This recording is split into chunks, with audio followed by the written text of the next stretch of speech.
नमस्कार सांग माने हर हर महादेव समस्त को महाशिवरात्रि हार्दिक शुभेच्छा और अभिनंदन।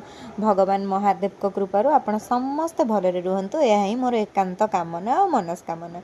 तो सकाळु सकाळु मु उठिकी मो भौणी हेरिका मिसिकी सब नित्यकर्म सारिकी आमे पहुँची जाइतिलु मंदिर रे।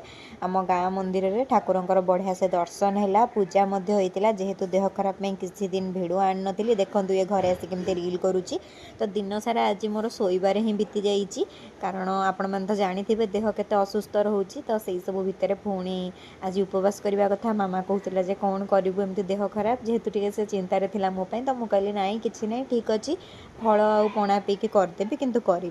तो संध्या हवा पूर्वर आम पलैलु, टे समय थिला मंदिर में जाइए दीप जालु। आउ हजार हजार शहे शहे लोक आसिक दीप जालती जागर रे निजर मनस्कामना निज लोक निज पाई हो, निजर परिवार पाई हो, सांगसाथी पाई हो, निज जीवन रे एकांत जहाँ भी मानसिक से रखती से जालती। तो मु भी से केमती बाद पड़ी। महादेव तो जीवन सारा आजीवन व्रत कले महादेव शुणिबे, गोटे दिन जागर काफी नुहे मु भावे।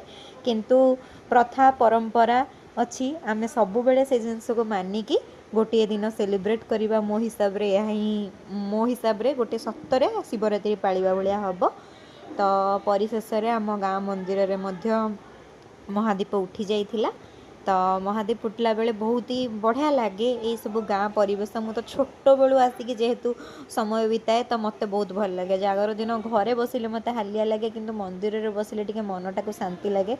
जेहेतु बहुत सारा कथा देकी गति देकी मनीष जाऊ थाए जीवन रे, एमिति किछि टिके दरकार। आ देखन तो एठी केते बड़ लाइन लागिगला पूजा सरला परे। भात डालमा खटा मोर प्रसाद सेवन बांटन आरंभ हो गला। तो केते बड़ लाइन लागिगला।